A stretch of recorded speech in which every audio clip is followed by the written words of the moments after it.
Hi everyone, my name is Ryan and I'm the midlife skier. Having recently become obsessed with skiing after a long hiatus from the sport, I spent the long summer learning about ski gear. As I researched, it quickly became clear that the most beneficial piece of gear was custom fit ski boots. Seems like this is the most important thing to help you have a good time skiing, and I definitely can believe it because spending time in rental boots, uh, clearly the situation was lacking. So to get the boots right, for myself and my family for the 25-26 upcoming ski season, I knew we would need to go to a local ski shop for a boot fitting. So today I'm going to tell you how that went, for myself and my family.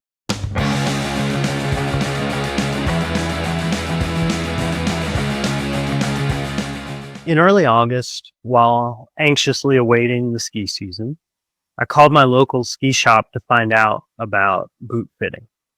Andrew answered and told me the process should take about 1 to 2 hours and to make sure to set aside enough time. When the day came for the boot fitting, I arrived there with my daughter around 11 a.m. to start the process for us two. My wife and youngest son had another appointment happening at that time, so they were going to meet us there about an hour later. Andrew started off by having me remove my shoes and put on my ski socks, which I brought with me. He next asked if I would like to get custom footbeds, which I quickly agreed to, and in fact insisted on. I've got medium to high arches, and I've been having, foot pain in one foot. I'm pretty sure it's plantar fasciitis. And so I've been needing to use insoles in my shoes anyway, to not have pain. Therefore, using insoles already and paying, 60, 70, $80 per for these insoles. The custom footbeds were only $65. So I felt like that was, quite reasonable. Next, Andrew measured my feet and came out with some interesting results. My foot length came out to a Mondo point size of 26.5, which was surprising since I wear size 11 shoes. That corresponds to a size like 9.5, something like that. And so every boot size chart I had looked at said that with a size 10.5 to 11 US men, should expect a Mondo point size around 28.5. So this size was a lot smaller than I was expecting. Every boot I had rented earlier in the year was a size 29.5. So I was expecting a size 28.5 to be my measurement. And the reason I had used 29.5 when renting boots was I had started off with 28.5, but I couldn't get my foot in. As it turns out, my foot was too wide for those shoes, so I sized up to fit the width. So as mentioned, my feet measured wide. He measured them at 105 millimeters wide. And so this was not a surprise to me because I knew they were wide. I didn't know they were quite that wide. But I've always needed to wear wide or extra wide shoes. So, after doing these measurements and seeing how wide my foot was, we talked about high volume boot options. As an intermediate skier, I wanted a flex in the 110 to 120 range. Andrew recommended not going higher than 110. And again, if you've done any research on the flex rating, you know that there's no standard. It's not even relative within a brand, but at least it's kind of directionally something to go with.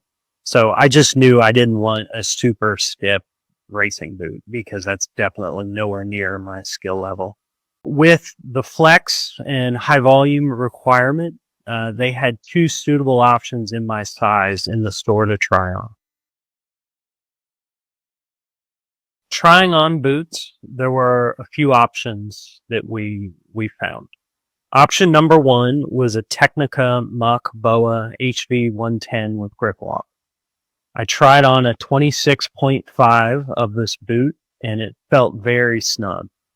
There was an even pressure around my foot, but snug. My big toe on one foot was hitting the front of the liner once my foot was in, and it was kind of uncomfortable. It was slightly pushing on my big toe, on the end of my big toe inward. However, it wasn't that bad when I leaned forward in the boot and took like a ski stance. That kind of forced my heel back into the rear of the boot, and it gave the front of my big toe just a tiny bit more room. When I walked around, other than the big toe, there was no pain or rub points. It was just an even squeezing pressure around my foot and ankle. Given the toe rub, I tried option number 2, which was a K2 BFC 100 BOA with grip lock.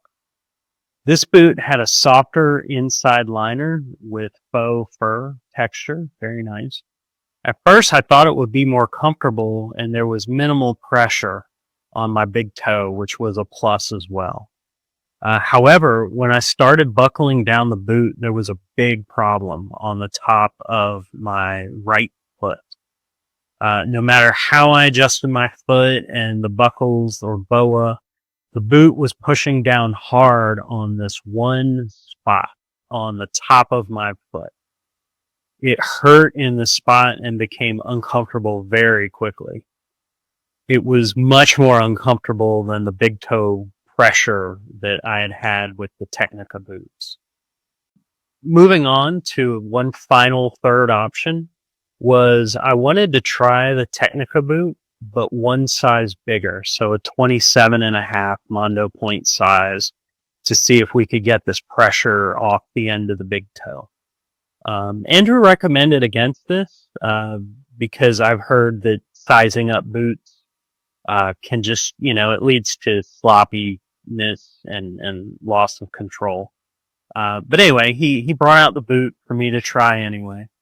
And as soon as I put the boots on, it felt like it was crushing the sides of both of my feet. Apparently with the larger boot size, the location of the last or the widest part of the boot corresponding to the ball of your foot moves forward towards the toe box a little bit. And so this meant that with my heel against the back of the boot, the ball of my foot was in a narrower width area than it had been on the smaller size boot. This crushing feeling was much more uncomfortable than the big toe pressure I felt on the original Mach BOA. So I tried on the original Mach BOA 110 again, and it instantly felt much better than the other two options. Andrew pointed out that the big toe pressure would remind me to keep proper form, and he also pointed out that as the liner packed out, it should get better as well. Just really need to break it in, and it should get better. With the comparative feeling of that first option being so much better than the other options, a winner was declared. So I had my pair. With a chosen pair of boots, Andrew now did the heat molding. First, he heated up the custom footbeds, and then he had me stand on them while they sat on soft cushions, like gel cushions of some kind. Next, he heated up the liners, after heating them up, put them in the boot shells, inserted the footbeds that had been just custom molded, and had me stand in the Titan boots with liners as long as I could, about 30 minutes. While doing the heat molding, Andrew helped my other family members with their boots as well. My wife and daughter, when it was all said and done, ended up with Nordica HF 75 flex rear entry boots in their respective sizes. When we had rented equipment earlier in the year when we were out in Vail, They had both used these rear entry type boots and really like them. The ladies in my family have a little bit bigger and different shaped calves. And so these rear entry were much more comfortable and easier for them. And them being beginner to early intermediate skiers, these boots seemed to work really well and gave them the right mix of comfort and control. My youngest son, he actually ended up getting the K2 BFC BOA that I had tried on as option number 2. But of course, in his larger size, he's got much bigger feet than me. Hopefully he'll grow into those. Everyone but my wife actually ended up getting the custom footbeds, and we all got our boots heat molded to our feet. In total, the process took about 90 minutes for me and 3 hours for the 4 of us. We ended up spending about $600 per pair of boots. I ended up buying intermediate booster straps for my boots, and Andrew was able to install them on the boots for me. I was glad they could take care of this because it's very cumbersome. The top straps on the boots are riveted in place. So to get them out, I don't even know how Andrew did. I guess you need like a rivet gun or a drill, or you need some way to get these rivets out, remove them, and then put on the straps, and then have hardware, screws, washers, something, or rivets again, to put the booster strap back in place on the boot. I watched a lot of videos, and it just looked way more trouble than I wanted to deal with. So I was very happy that the ski shop could install these for me. It ended up, I think the installation was about $60, $50 or $60. And the booster straps themselves were, I think, $30 or $35. So I was very excited, though, to be able to let them handle it.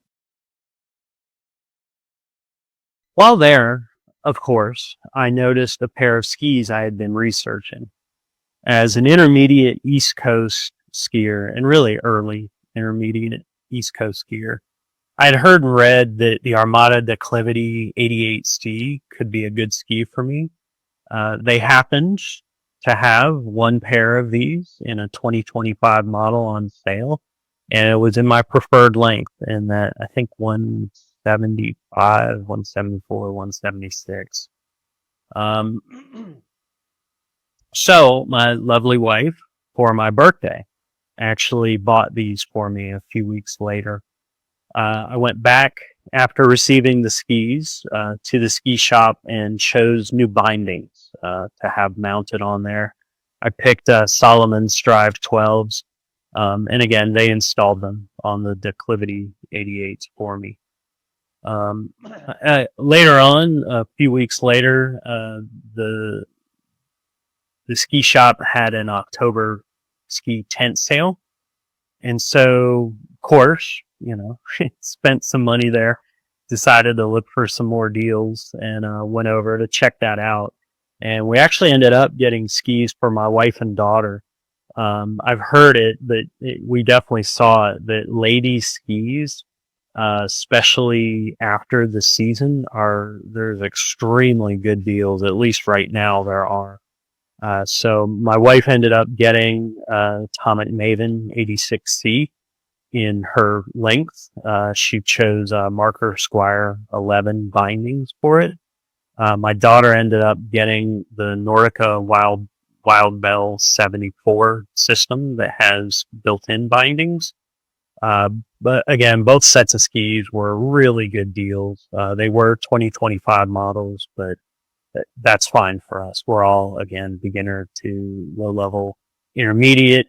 The goal is just to learn this season. We don't need and really couldn't use nicer, very expensive skis. Of course, we also ended up getting poles with the skis for a pretty hefty discount. The tent sale was pretty awesome. I think number one, even if it costs more, I think you're nuts if you don't go to a boot fitter to get a proper fitting done. The difference, the way things turned out, like with my size being way different than I thought, high volume versus normal, medium, or low volume. It's just you need to get your foot measured that way, and you need to try different boots. As I found with that K2 boot, option number 2, I'm sure it's a great boot. I mean, my son ended up getting it. It worked well for him. But in my case, I had a weird thing on the top of my foot that just, for whatever reason, it was very uncomfortable. It was just this sharp pain on this point in that K2 boot, whereas the Technica boot was fine. It did not hurt nearly as bad in the same way with the boot, pretty tight. So anyway, I think you're nuts if you don't go do a custom boot fitting for boots, and you want boots. I mean, unless you're super familiar with your foot and ski boots, I don't see how ordering online would work. But anyway, the other one was, again, the footbed seemed another no-brainer for me, given the $65 cost. I've seen a few videos from like ski shops where they talk about boot upgrade possibilities, and I heard them say like custom footbeds are $100, $200, $300. So I don't know what they're doing for that. I would be extremely skeptical of any custom footbed that costs more than $80 or $100. So anyway, I think given how reasonable they should be, they're a no-brainer. Also, given what I learned, I'm really excited to be using my own boots instead of rental boots this season. Having boots that are the correct length and width, I don't think they can't help but give me more control and confidence. They're also going to be a lot more comfortable as the day goes on. I'm pretty sure I needed to upsize my boot rentals in retrospect because of my extra wide feet. I think that's why I was doing it. And with rental boots, I often felt somewhat disconnected from my skis. Like I'd be moving my foot, but nothing would be happening. The skis wouldn't do what I wanted them to do. So I'm hoping that with these new boots, I'll get a lot more feel and motion on the skis of what I want them to do.